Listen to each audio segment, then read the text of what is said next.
Dieu ne nous demande pas de juger si quelqu'un mérite ou non notre aide. Il nous demande simplement d'aider. Restez avec nous dans Jouissez de votre vie.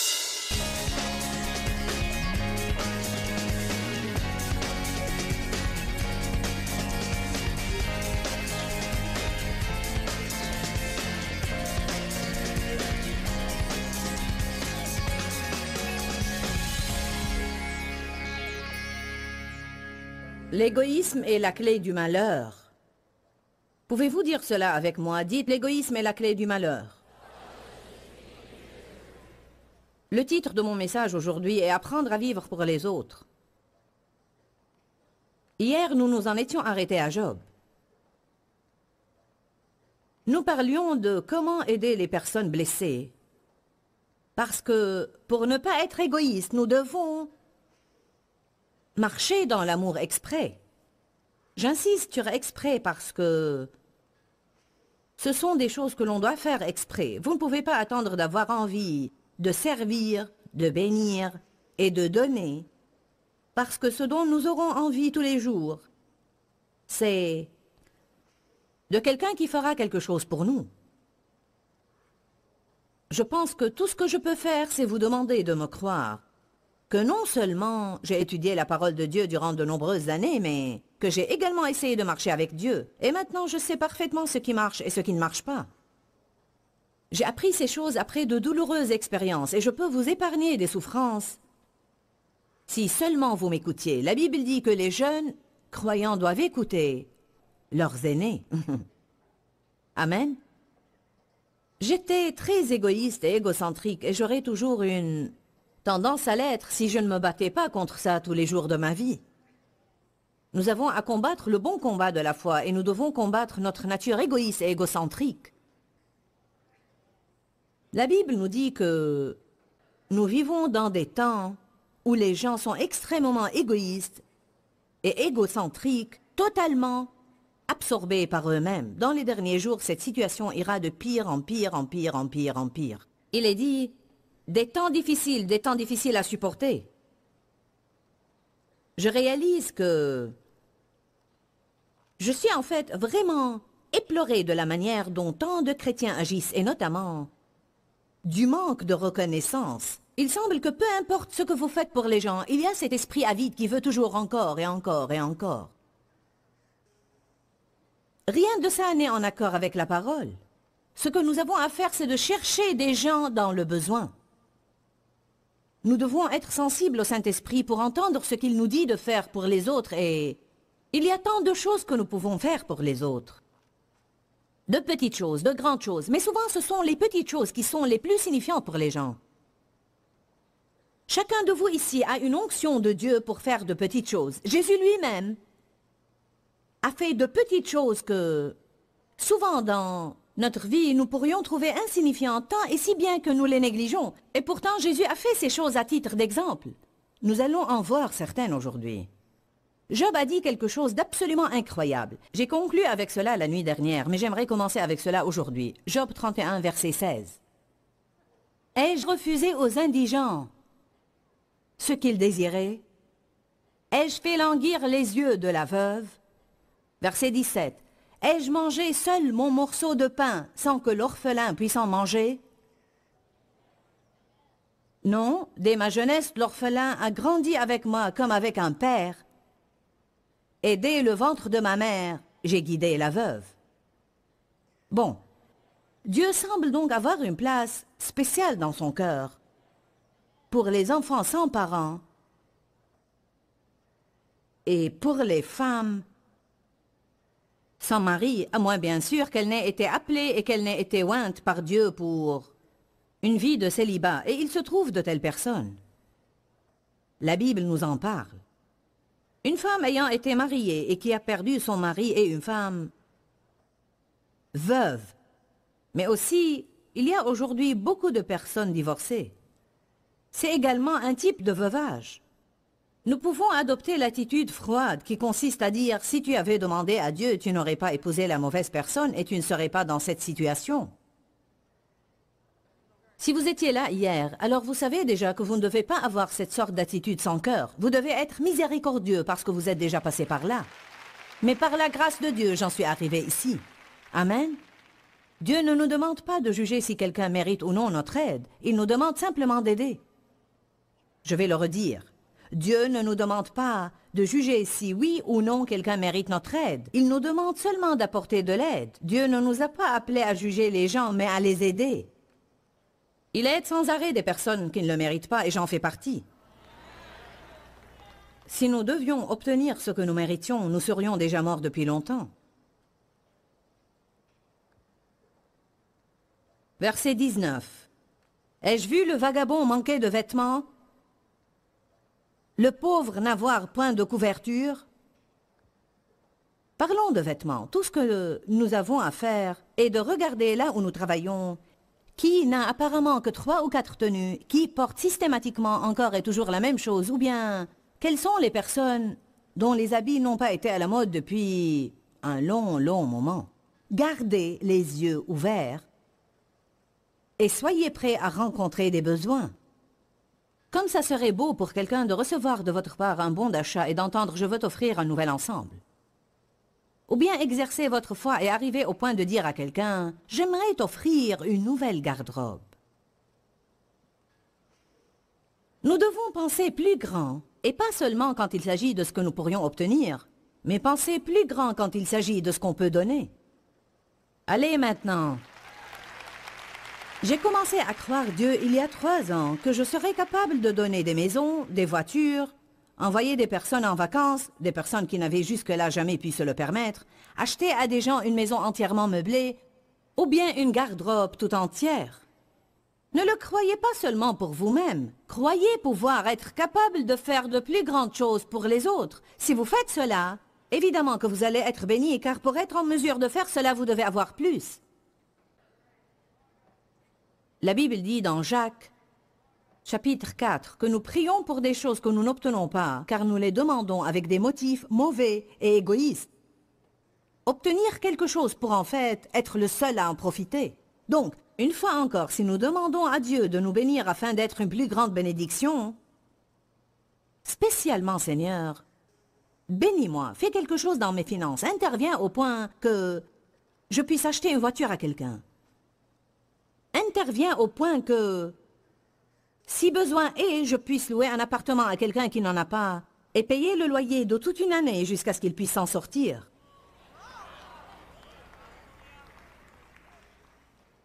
Aide-moi, Seigneur, à être capable d'acheter de beaux meubles à quelqu'un qui n'en a pas, à être capable de les emmener dans une galerie et de leur dire « Prenez ce budget, choisissez ce que vous voulez. » Oh, comme c'est merveilleux d'être en mesure de pouvoir bénir les autres. Je veux dire que votre cœur commence à chanter de joie.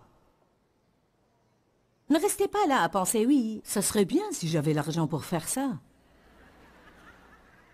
C'est de cette attitude gênante et stupide dont on a besoin de se débarrasser. On commence comme on peut. Mais si vous commencez avec ce que vous avez, Dieu vous rendra plus capable. Mais voilà ce qui arrive à tellement de gens. Ils commencent à semer, ils améliorent leur situation et ensuite ils ne sèment pas davantage. Chaque fois que notre situation s'améliore, il faut augmenter la semence. Et je vais me permettre de dire quelque chose de fort. Ne vous contentez pas de donner seulement la dîme. Il y avait une dîme sous la loi. Que devrions-nous pouvoir faire sous la grâce?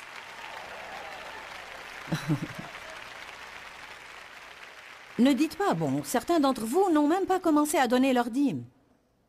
Et je le sais très bien. Et en ce moment, vous n'appréciez pas le fait que j'en parle. Mais je ne prêche pas pour vous plaire, je prêche pour plaire à Dieu. Alléluia. Je vous dis cela conformément à la parole de Dieu. Si vous ne donnez pas votre dîme, si vous n'êtes pas quelqu'un qui donne, vous vivrez sous une malédiction. Ce n'est pas moi qui le dis. Cela est dit dans le livre de Malachie et ailleurs. Vous n'allez pas être heureux si vous n'êtes pas un donateur.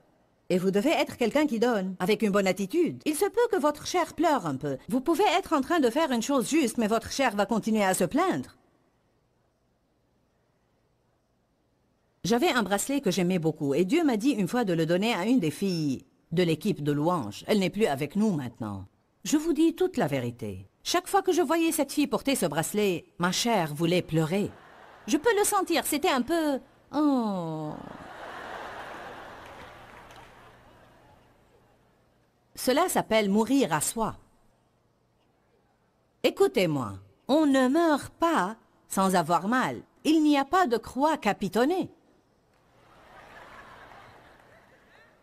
En fait, on ne peut pas avoir la croix sans avoir mal.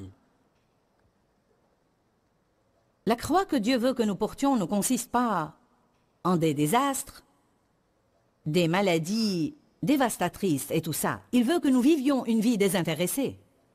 Donc il a des choses, j'aimerais que nous parlions aujourd'hui des choses créatives que nous pouvons faire pour les autres. Nous avons 5 semi-remorques qui transportent notre matériel d'une conférence à l'autre avec des chauffeurs, dans chacune d'elles, et donc ils s'arrêtent et mangent ensemble souvent. Et l'un d'eux m'a dit la nuit dernière que plusieurs fois, et je pense qu'il m'a dit que presque chaque fois qu'ils s'arrêtaient, il y a cet accord entre eux de se cotiser et tous y mettre un peu d'argent pour pouvoir payer l'addition de quelqu'un qui se trouve dans le restaurant. Alors ils entrent et se disent « D'accord maintenant, qui sera notre cible ?» Et ils commencent à prier jusqu'à ce que l'un d'eux suggère « Que pensez-vous de ce couple de retraités là-bas ?» Ou de cet homme-là, cet homme qui semble si découragé, ou bien de ce jeune couple là-bas avec ses 4 enfants. On est d'accord, c'est le bon. Ensuite, il se procure l'addition auprès d'une serveuse et puis, secrètement, la paye. Et c'est beaucoup de plaisir d'observer la réaction des gens.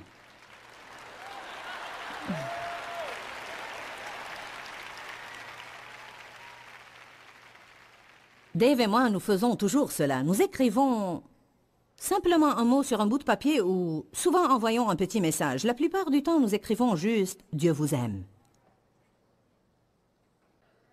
Vous êtes spécial, Dieu vous aime. Vous ne savez pas combien ces choses vont toucher le cœur des gens. Vous ne pouvez pas savoir. Donc, vous devez être plus audacieux si vous voulez devenir un donateur radical. Que se passera-t-il quand Dieu vous demandera de faire des choses pour des étrangers? Parfois, cela ne nous dérange pas si nous savons que nous serons appréciés. Bonjour. Qu'en sera-t-il lorsque vous commencerez à faire des choses dans le secret, lorsque vous commencerez à faire des choses pour des gens que vous ne connaissez même pas? Waouh! Cela rend le diable fou.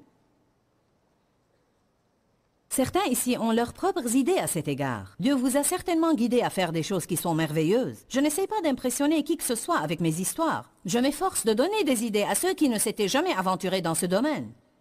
D'accord?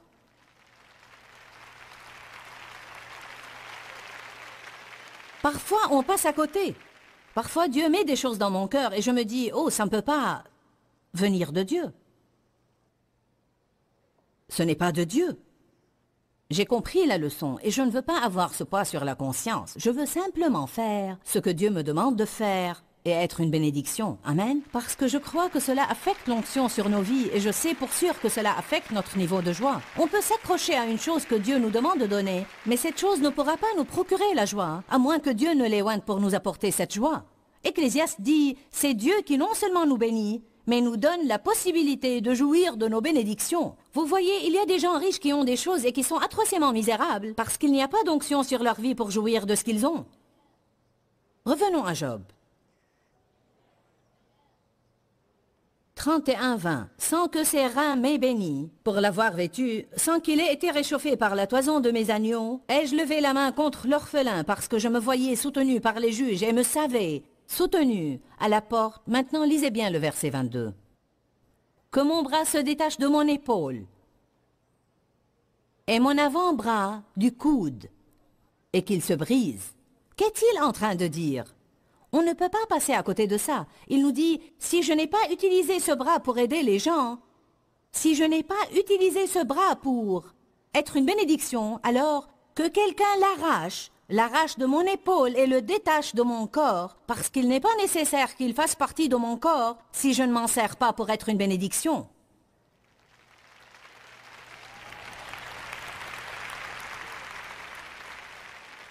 C'est une des choses les plus merveilleuses que j'ai vues. Prenez Ésaïe chapitre 1.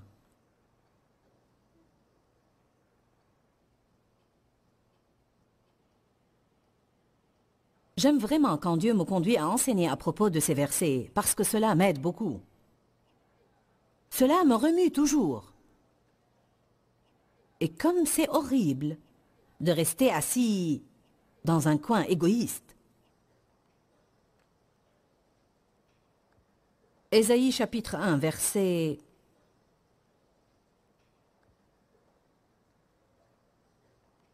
16 et 17. Lavez-vous, purifiez-vous. Ôtez de ma vue la méchanceté de vos actions. Cessez de faire le mal. Apprenez à faire le bien. Recherchez le droit.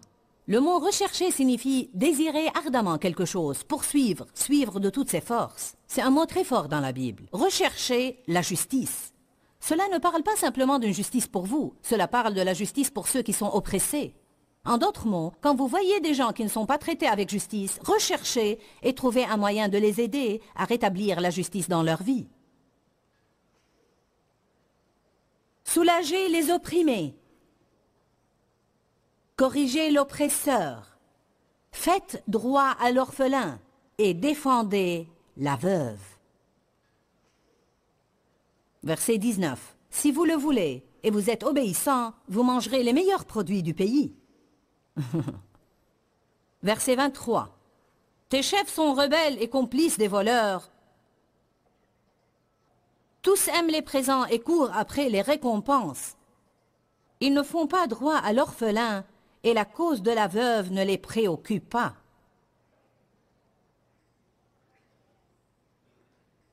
Les chefs sont les leaders. Et les leaders doivent montrer l'exemple dans ce domaine. Je vais vous dire quelque chose. Si vous avez des enfants et que vos enfants vous voient vivre ainsi, vos enfants grandiront et ils seront des donateurs. Ils ne seront pas égoïstes et égocentriques. Vous leur accorderiez la plus grande faveur qu'il vous serait possible de leur accorder. Je parle d'autre chose que du simple fait de mettre de l'argent à part pour donner à l'Église lors de l'offrande. En fait, je parle de faire du fait de donner un style de vie. Je pense que notre conception actuelle de ce qu'est un chrétien est tellement erronée, et nous avons d'ailleurs assez compliqué la chose. Mais je vous dis que cela est supposé être un style de vie. C'est simplement votre manière de vivre. Vous ne restez pas assis toute la journée à vous contenter de faire quelques activités religieuses, mais vous êtes impliqué avec des gens. Vous êtes impliqué dans la vie, et partout où vous allez, vous êtes à l'affût d'un besoin, vous êtes une bénédiction. Dieu a dit à Abraham, « Je te bénirai, et je ferai de toi une source de bénédiction, et toutes les familles de la terre seront bénies en toi. » J'aime m'imaginer comme étant un entrepôt du Saint-Esprit, et à chaque fois que quelqu'un s'approcherait de moi, il serait béni. Vous vivez votre vie de tous les jours ainsi. Vous donnez un compliment par-ci, vous donnez un encouragement par-là, vous répondez à un besoin ici, vous donnez un sourire là-bas, vous répondez à un autre besoin ailleurs. C'est un style de vie. Ce n'est pas quelque chose avec un pourcentage à atteindre. Ce n'est pas du genre « j'ai donné ma dîme l'autre fois, c'est tout ce qui m'est demandé de faire ». Nous ne parlons pas de ce que nous sommes tenus de faire. Quand nous faisons ce que nous sommes tenus de faire, nous sommes sous la loi. Et la loi produit la mort en nous. 2 Corinthiens dit que la loi est gravée sur des pierres, qu'elle produit des cœurs durs et elle produit la mort, mais celui qui est conduit par l'esprit expérimente la vie.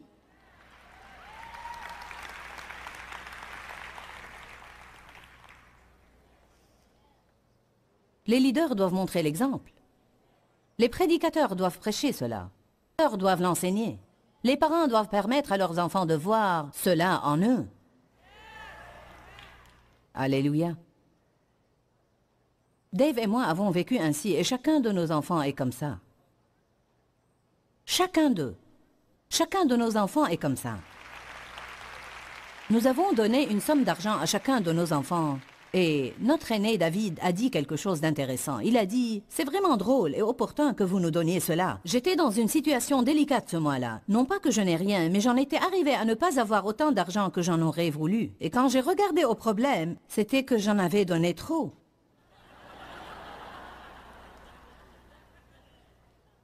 Amen.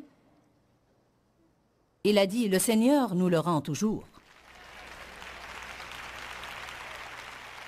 Nous avons entendu parler de Sodome et Gomorrhe et du péché de Sodome. Tout le monde sait à propos de Sodome. Sodome a été détruite parce que c'était une cité mauvaise, mauvaise, mauvaise. Si vous demandez aux gens quel était le péché de Sodome, la plupart vous dira la perversion sexuelle. C'était une des choses dans lesquelles ils étaient rentrés. Mais ceci n'était pas la racine de leur problème, c'était le fruit de leur problème. Nous avons de mauvais fruits dans nos vies qui proviennent d'une racine d'égoïsme. Saviez-vous cela? Savez-vous que certains ont un fruit de dépression, mais que la racine de leur problème est l'égoïsme? Certaines personnes ont un fruit de solitude. Dans leur vie, ils ne peuvent pas maintenir une relation décente, mais la racine de leur problème est l'égoïsme. Vous ne pouvez pas avoir de bonnes relations si vous êtes égoïste, car personne ne désire être en relation avec quelqu'un pour qui tout ne vient que d'un côté. Que tout le monde dise « il n'y a pas que moi ». J'aimerais que nous prenions Ézéchiel chapitre 16. Nous allons réellement voir en quoi consistait le péché de Sodome. Ézéchiel 16, verset 49. J'aime entendre le son des pages de la Bible. Il y a tellement de passages. Quand j'ai préparé ce message il y a quelques mois, j'étais vraiment stupéfaite de lire ce passage de Job qui dit « Si mon bras ne bénit pas, il ne m'est alors d'aucune utilité. » Et ce passage m'a laissé perplexe. Voici, verset 49, « Quelle a été la faute de Sodome, ta sœur ?» Il se prépare à nous dire quel était le vrai problème de Sodome, l'orgueil,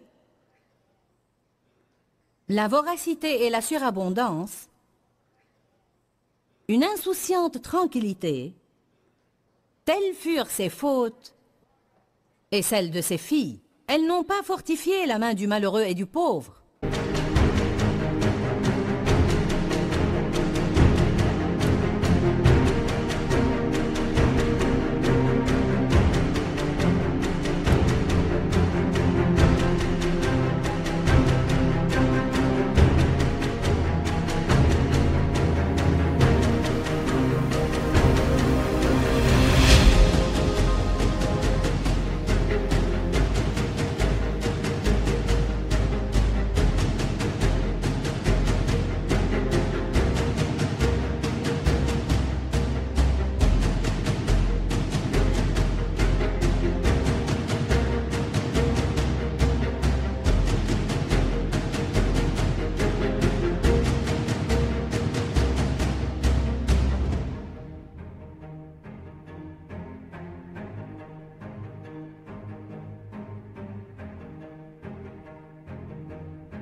Quel était le péché réel de Sodome?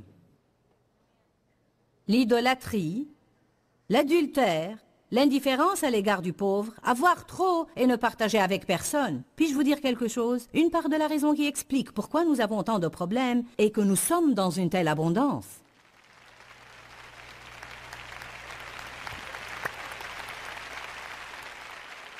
Et maintenant, je vais vous dire quelque chose d'autre. Et j'aimerais que vous m'écoutiez jusqu'au bout, avant de me jeter des pierres. Laissez-moi vous amener la chose ainsi. J'enseigne, je prêche et crois dans la prospérité. Mais je crois que dans l'Église, une des choses principales qui a rendu l'Église si égoïste, c'est l'abondance des enseignements sur la prospérité et le succès, et leur insuffisance sur ce que nous sommes supposés faire avec quand nous la possédons.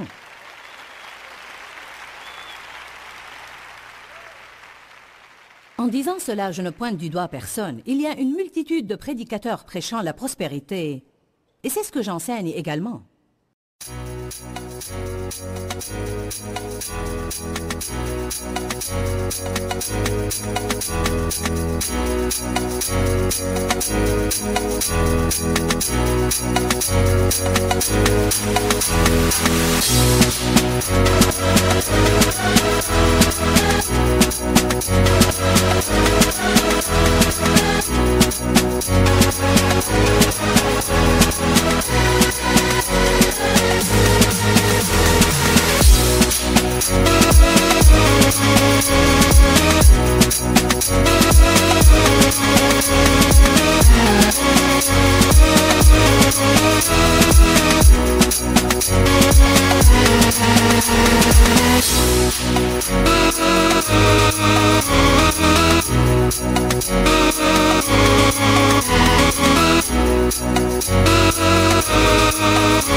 dans un article de journal, le monsieur qui m'interviewait disait « Qu'est-ce que vous dites de la doctrine de prospérité? Vous êtes jugée et critiquée étant une prédicatrice de la parole et de la foi. » J'ai dit « Je ne crois pas en la pauvreté. » Eh bien, apprendre à vivre pour les autres est un véritable défi. Parce que pour être honnête, nous voulons habituellement que les autres vivent pour nous. La Bible nous enseigne que Jésus lui-même disait que les plus grands étaient ceux qui se rendaient serviteurs de tous. Nous pensons aux serviteurs et nous pensons réellement au service avec de mauvaises connotations. Mais Jésus ne le voyait pas sous cet angle. Il attend de nous que nous soyons complètement et totalement délivrés de l'égoïsme et de la centration sur soi. Et c'est dans ce sens que j'ai donné cette série d'enseignements intitulée « J'étais toujours sur mon esprit ». Je crois qu'elles seront une bénédiction et un profit pour vos vies parce que je crois que plus nous serons délivrés de l'égoïsme, plus nous serons heureux, plus nous serons en paix et mieux nous nous sentirons à l'égard de nous-mêmes. Et alors Dieu pourra nous utiliser afin d'être une réelle bénédiction pour beaucoup d'autres personnes. Eh bien, la Bible dit que la joie du Seigneur est notre force. Dans Jean 10,10, Jésus dit « Le voleur ne vient que pour voler, tuer et détruire. Moi, je suis venu afin que vous ayez la vie et que vous l'ayez en abondance, jusqu'à débordement. » Je vous encourage aujourd'hui à jouir de votre famille, jouir de vos enfants, jouir de votre époux, jouir de vos amis, jouir de vous-même, mais prenez la décision de jouir de votre vie. Ne désirez pas toujours la vie d'un autre, mais prenez la décision de jouir de votre vie. Jésus est mort afin que nous puissions faire cela. Que Dieu vous bénisse et à très bientôt. Quand, Seigneur, quand? Dans ce livret, Joyce Meyer vous apprend à faire confiance au temps de Dieu. Pour obtenir ce livret gratuitement, écrivez-nous à Joyce Meyer, boîte postale 40095-6300, Larnaca, Chypre. Ou bien visitez notre site web www.joycemeyer.org/fr.